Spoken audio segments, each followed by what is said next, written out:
Esse projeto, eu apresentei, eu protocolei ele no início da legislatura, no primeiro ano de mandato.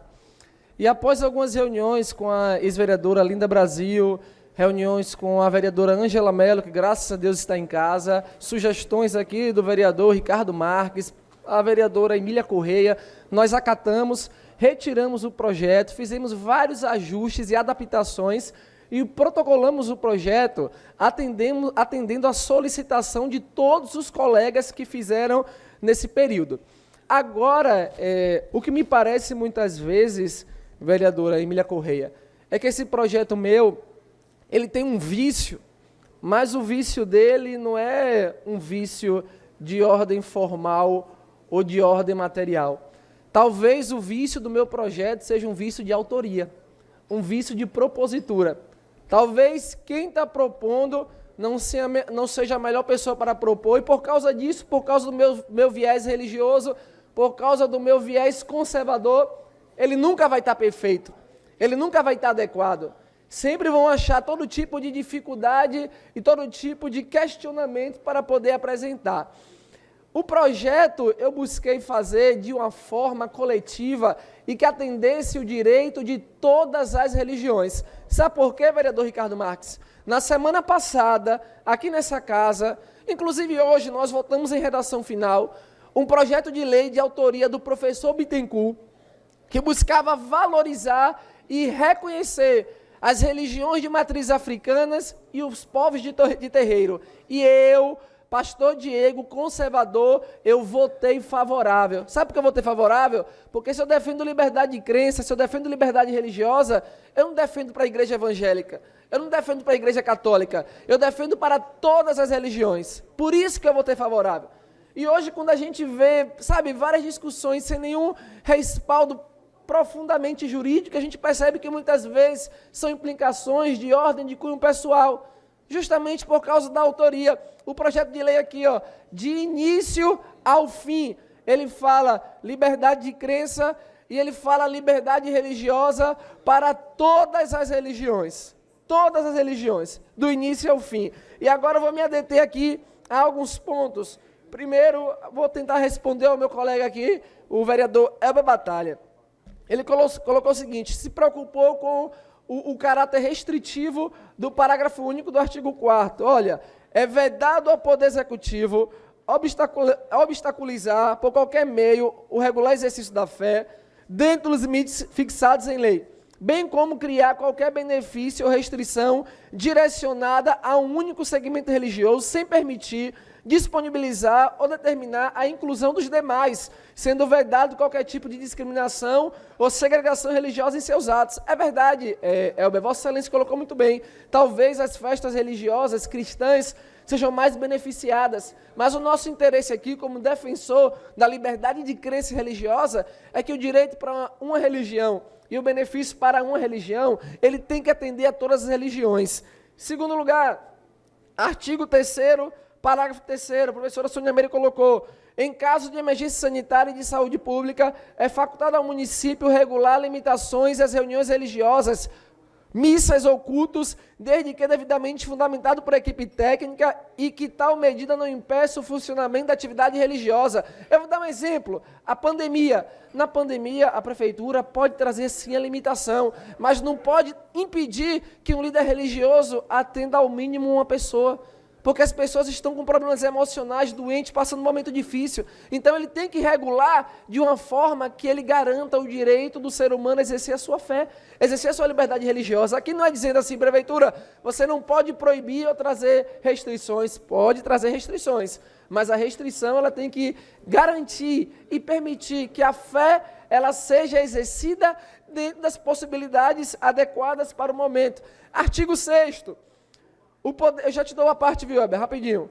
O Poder Executivo do município de Aracaju, por meio da Secretaria Municipal de Educação, instituirá programa de incentivo à liberdade de crença, liberdade religiosa no ensino público, de modo a, inciso 1, incentivar ações de mobilização e sensibilização das instituições públicas de ensino fundamental e médio com vistas à implementação das políticas de ações afirmativas, que são ações públicas de caráteres afirmativos, combater racismo, combater racismo religioso, explicar a importância de você combater o racismo em todas as suas esferas. O que é que tem de errado aqui?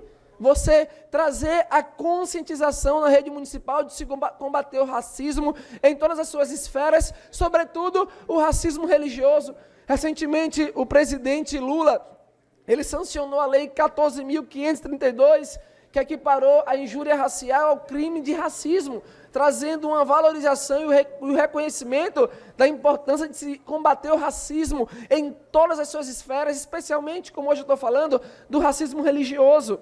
Inciso 2, auxiliar e suportar a administração da unidade escolar de ensino público e anualmente na semana correspondente ao Dia Nacional do Combate à Intolerância Religiosa, com a intenção é que a escola tenha esse espaço para debater, para se conscientizar sobre a importância de combater a intolerância religiosa, oportunizando a todas as religiões a participação.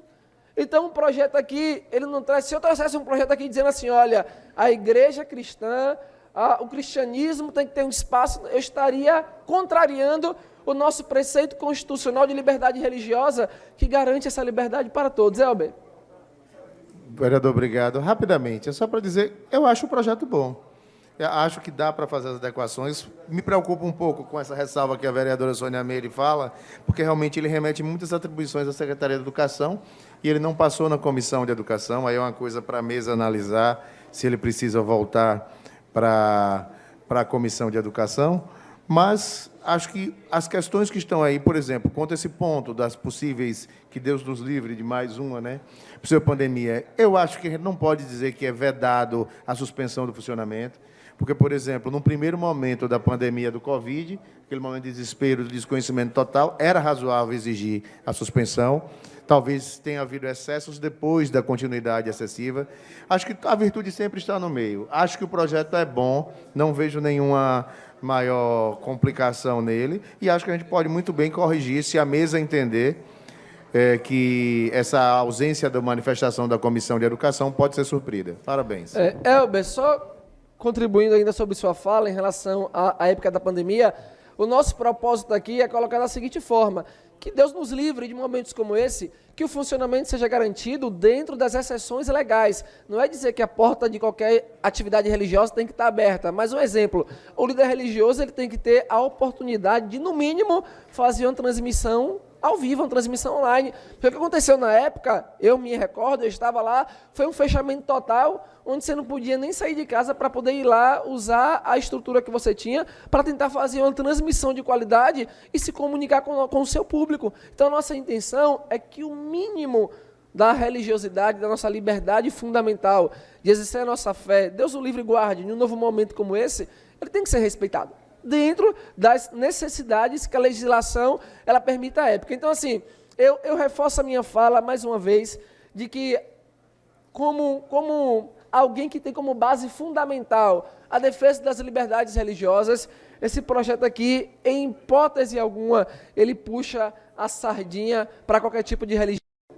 Ele busca garantir o direito de todas as religiões exercerem a sua religiosidade. Ah, vereador Pastor Diego, mas já é uma garantia constitucional. Perfeito, já é uma garantia constitucional. Mas quando nós aprovamos um projeto como esse, nós estamos aqui dizendo, em Aracaju, nós temos uma atenção especial, uma preocupação especial com o exercício da liberdade de crença, da liberdade religiosa, que tem que ser garantido. As redes de ensino municipal, elas têm que tratar, na Semana do Combate à Intolerância Religiosa, sobre a importância de combater a intolerância religiosa em todas as suas esferas.